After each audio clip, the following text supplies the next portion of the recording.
नमस्कार माझ्या लाडक्या विद्यार्थी मित्रांनो, काय चाललंय? अभ्यास चालू आहे की नाही?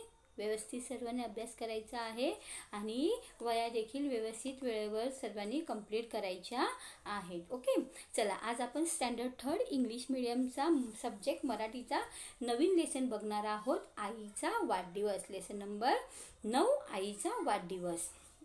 आता मला एक सांगा, वाढदिवस म्हणजे काय? बड्डे, हो की नाही? बड्डे म्हटलं की आपला म्हणजे काय, जणू काही एकदम महत्त्वाचा दिवस असतो आपल्यासाठी, हो की नाही? बड्डे म्हणजे दिवसभर कुठलं काम करायचं नाही, नुसतं बड्डे साजरा करायचा, आपल्या फ्रेंड्सना घरी बोलवायचं, त्यांच्यासमोर केक कापायचा, त्यांना चॉकलेट्स वाटायचे, त्यांना रिटर्न गिफ्ट द्यायचं, त्यांच्याकडनं गिफ्ट द्यायचं. किती मजेचा दिवस असतो की नाही? म्हणजे आपल्या वाढदिवसाला आपण काय करतो, आपल्या स्कूल्समध्ये पण चॉकलेट्स वाटतो मुलांना. आपल्या घरी आपल्या फ्रेंड्सना संध्याकाळी इन्व्हाइट करतो, माझ्या घरी ये बरं का, आज मी बड्डे साजरा करणार आहे. आपले आईवडील मस्त मोठा केक आणतात आपल्यासाठी आणि मग आपले आईवडील दोघं पण आपला बड्डे साजरा करण्यासाठी त्यांची धावपळ चालू असते. सकाळपासून आईची तर पूर्ण घरामध्ये साफसफाई करणं, मग बड्डेसाठी मुलांना काय काय वस्तू लागणार आहे त्यांना देण्यासाठी कोल्ड्रिंक्स आणणं, वेफर्स आणणं, चॉकलेट्स आणणं. दिवसभर आपली आई आपल्या बड्डेच्या दिवशी काय करते, म्हणजे कामाची तिची ओढाताण चालू असते. म्हणजे आपल्या बड्डे, आपल्या मुलाला चांगलं गिफ्ट आणण्यासाठी बाबांची धडपड चालू असते, ताईची धडपड, आपल्या दादाची धडपड. अशा प्रकारे आपल्या घरातली प्रत्येक व्यक्ती आपला वाढदिवस खूप चांगल्या प्रकारे साजरा करते, हो की नाही? म्हणजे सगळ्यात जास्त काम कोणाला पडतं बरं आपल्या वाढदिवसाच्या दिवशी? आपल्या आईला. मग आपल्या आईचा पण वाढदिवस असतो की नाही? जसा आपला वाढदिवस असतो तसा आपल्या आईचा पण वाढदिवस असतो की नाही? असतो. मग तुम्ही तुमच्या आईच्या वाढदिवसाला काय काय करता बरं? आणता का बरं तिच्यासाठी केक? तिच्या फ्रेंड्सना तुम्ही इन्व्हाइट करता का? करता? नाही करत असेल तर ह्यापुढे आपल्या आईचा म्हणजे तुमच्या आईचा वाढदिवस नेहमी साजरा करा.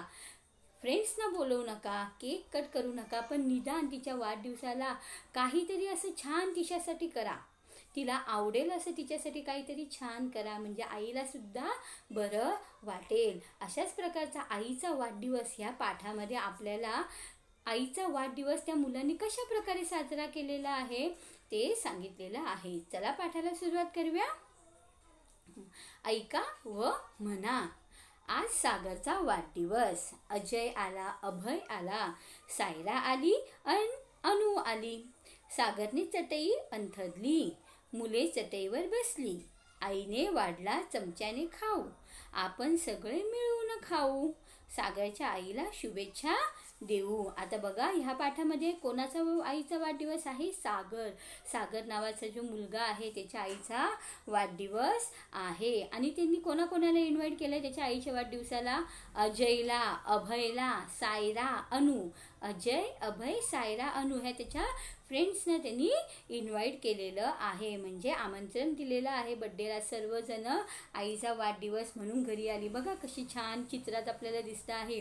सागर आपल्या आईच्या वाढदिवसाची तयारी करतो आहे. घर स्वच्छ करून घेतलं आहे त्यांनी, चटई अंथरली आहे, त्याचे फ्रेंड्स दारात उभे आहे. येऊन ते फ्रेंड्स चटईवर बसले.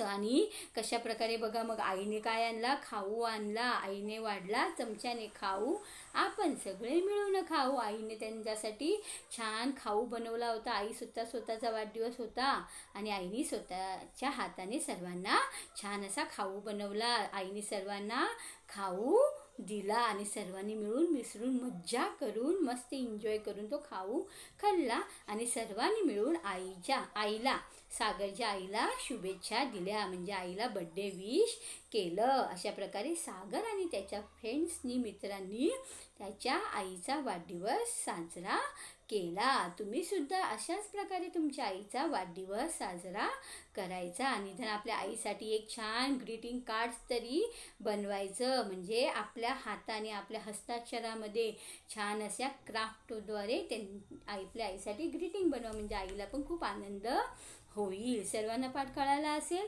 चला आता या पाठावर काहीतरी आपल्याला प्रश्न दिलेले आहेत बघा. सांगा, तुमच्या मित्रांची, मैत्रिणींची नावे सांगा. आता आपल्या मित्र आणि मैत्री म्हणजे फ्रेंड्सची नावं. आता हे जे क्वेश्चन्स आहेत ना, हे प्रश्न तुम्ही तुमच्या मराठीच्या वहीमध्ये आन्सर्स लिहायचे आहे, प्रश्नांची उत्तरं लिहायची आहेत. बरोबर. तुमच्या मित्रमैत्रिणींची नावं सांगा. मग आता तुमच्या फ्रेंड्सची नावं सांगायचे काय असतील तुमच्या. अजय, मीरा, सागर, हे तुमच्या मित्र आणि मैत्रिणींची नावं लिहायची आहेत. प्रश्न दुसरा बघा, तुमच्या कुटुंबात कोण कोण राहतं. आता कुटुंब म्हणजेच काय, फॅमिली. मग आपल्या कुटुंबात आपल्या फॅमिलीमध्ये कोण कोण राहतं. आपल्या आई वडील असतात, त्याचबरोबर आपल्या आजी आजोबा असतात. काही म्हणजे आता जर आपली सिंगल फॅमिली म्हणजे छोटी फॅमिली असेल, छोटं कुटुंब असेल, तर त्याच्यामध्ये आपले आई वडील, आपण आणि आपले लहान भाऊ भावंड, मोठे भाऊ किंवा बहीण राहत असते. बरोबर. पण ज्यांची फॅमिली मोठी असते, कुटुंब मोठं असतं, अशा कुटुंबामध्ये कोण कोण असतं. आई वडील, आजी आजोबा, त्याच्यानंतर काका काकी, त्यांची मुलं, आपले लहान भाऊ किंवा मोठा भाऊ, लहान बहीण, मोठी बहीण, असे व्यवस्थित कुटुंब असतं. मग तुमच्या कुटुंबामध्ये कोण कोण राहतं हे तुम्ही लिहायचं आहे. त्याच्यानंतर तिसरा प्रश्न बघा काय आहे, तुमच्या आईचा वडिलांचा वाढदिवस तुम्ही कसा साजरा करता. आता हे तुम्ही तुमच्या मनाने लिहायचं आहे. तुमच्या आईचा वाढदिवस तुम्ही कसा साजरा करता, वडिलांचा वाढदिवस तुम्ही कसा साजरा करता. सुरुवातीला तुमच्या आईचा वाढदिवस कधी असतो ती तारीख लिहायची आणि मग कसा साजरा करता ते लिहायचं. आलं लक्षात. नेक्स्ट क्वेश्चन बघू. तुम्ही तुमच्या मित्रमैत्रिणींच्या वाढदिवसाला गेला होतात का. तिथे वाढदिवस कसा साजरा केला ते सांगा. आता तुम्ही तुमच्या मित्रमैत्रिणीच्या वाढदिवसाला गेला होतात का. जातो आपण, आवर्जून जातो, हो की नाही. आपल्या फ्रेंड्सच्या बड्डेला आवर्जून जातो. मस्त त्याच्यासाठी छान एक गिफ्ट घेतो आणि मस्त सजून धजून आपल्या फ्रेंडच्या बड्डेला आपण जातो. तिथे मस्त डान्स वगैरे करतो, केक कट करतो, कोल्ड्रिंक्स वगैरे पितो, आहे की नाही. मग तुम्ही तुमच्या मित्राच्या वाढदिवसाला गेला तर तिथे कशा प्रकारे साजरा केला ते तुम्ही लिहायचं आहे. आलं लक्षात. चला, आता तिथे खाली बघा तुम्हाला काही पाठ्यपुस्तकामध्ये काही पिक्चर दिलेले आहेत. पहिलं चित्र कशाचं आहे बघा, चटई. वाचायचं आहे व्यवस्थित. चटई, चमचा, हे चित्र तुम्ही वहीत काढायचं आहे. आणि तशीच हे चटई आणि चमचा हे दोन्ही शब्द जे आहे ते तुम्ही 5-5 वेळा आपल्या वहीत लिहायचं आहे. त्याच प्रकारे खाली बघा काही शब्द आहे, ऐका व म्हणा. सारख्या अक्षरांखाली रेघ ओढा. रेघ ओढा म्हणजे लाईन ड्रॉ करायची आहे. बघा उदाहरणार्थ पहिलं अक्षर कोणतं आहे बघा, अजय, अभय, अनु.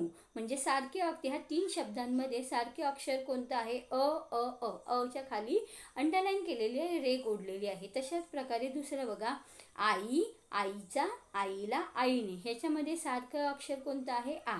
अशाच प्रकारे पुढचे जे काही स्वाध्याय आहे तो तुम्ही सोडवायचा आहे. त्याच प्रकारे पान नंबर 14 देखील आपल्याला काही स्वाध्याय दिलेला आहे बघा.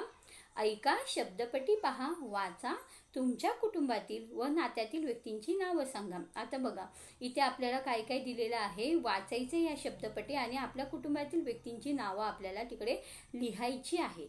आई वडील, बहीण भाऊ, आजोबा आजी, काका काकी, मामा मामी. आता ह्याची विरुद्धार्थी शब्द देखील होतात बघा. आईचे अपोजिट वडील, आई विरुद्ध वडील, बहीण विरुद्ध भाऊ, म्हणजे हे तुमचे विरुद्धार्थी शब्द देखील झाले. आणि त्याचबरोबर तुमच्या कुटुंबातील फॅमिलीमधील रिलेटिव्स म्हणजे नात्यातल्या व्यक्तींची नावं देखील झाली. खाली बघा, गोलातील अक्षर जोडलेले शब्द ऐका, वाचा, शब्दातील सारख्या अक्षरांखाली रेघ ओढा. आता बघा च पासून कोणता शब्द बनलेला आहे, चटई, चमचा.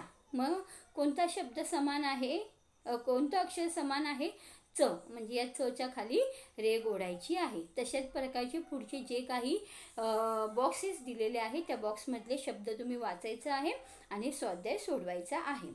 त्याच प्रकारे पुढे बघू आपण, ऐका, वाचा. आता बघा तुम्हाला स्क्रीनवर दिसतं आहे कोणकोणते अक्षरं दिलेले आहेत, अ, च, य, सा, उ, आ, ई. हे सर्व अक्षरं तुम्ही 5 वेळा तुमच्या मराठीच्या वहीत लिहायची आहे. नेक्स्ट बघू, वरील अक्षरांनी सुरुवात किंवा शेवट होणारे तुम्हाला माहिती असलेले शब्द सांगा. आता वरील अक्षरांनी सुरुवात किंवा शेवट होणारे तुम्हाला माहीत असलेले 5 शब्द तुम्ही लिहायचे. जसं अ वरनं कोणते कोणते शब्द तयार होतात, अननस, अजगर, बरोबर. असेच 5 शब्द तुम्ही लिहायचे. तसंच खाली त्याच्या खाली च वरनं कोणते कोणते शब्द तयार होतात, चमचा, चरखा. म्हणजे असं सुरुवातीला किंवा शेवटी हे अक्षरं आली पाहिजे. अशी प्रत्येक अक्षर घेऊन त्याची 5 नावं, 5 शब्द तुम्ही लिहायचे आहेत. खाली बघू, पहा, ऐका, समजून घ्या आणि वाचा. आता हे फक्त तुम्ही वाचन करायचे. स ला काना सा, 12 कडे आपण शिकलेलो आहे. क ला काना का, क ला पहिली वेलांटी की, क ला दुसरी वेलांटी की, क ला पहिला उकार कु, क ला दुसरा उकार कु, क ला एक मात्रा के, क ला 2 मात्रा कै, क ला एक काना एक मात्रा को, क ला एक काना क ला 2 मात्रे कै, क ला एक काना एक मात्रा को, क ला एक काना 2 मात्रे कौ, क वर अनुस्वार कम आणि क ला विसर्ग कहा. अशी 12 कडे आपण शिकलेली आहे. त्याच प्रकारे हे तुम्हाला आता वाचन करता आलं पाहिजे. स ला काना सा, च ला काना चा, य ला काना या. खालील अक्षरे जुळवा आणि शब्द बनवा. आता हा स्वाध्याय तुम्हाला सोडवायचा आहे बघा. खालची अक्षरे जुळवायची आणि शब्द बनवायचे. जसं बघा, उदाहरण आपल्याला दिलेलं आहे. साय, म्हणजे अ आ च चा य या स सा उ ई हे अक्षर घेऊन आपल्याला शब्द बनवायचे. साय आहे, त्याच्यानंतर आई आहे बघा, मग ससा आहे. अशी प्रकारेची तुम्हाला तुमच्या माहितीतली शब्द बनवायचे आहे. चला तर मग सर्वांना आईचा वाढदिवस हा पाठ समजलाच असेल. स्वाध्याय देखील तुम्हाला समजला आहे. व्यवस्थित तुम्ही मराठीच्या वहीमध्ये तो स्वाध्याय सोडवायचा आहे. थँक्यू.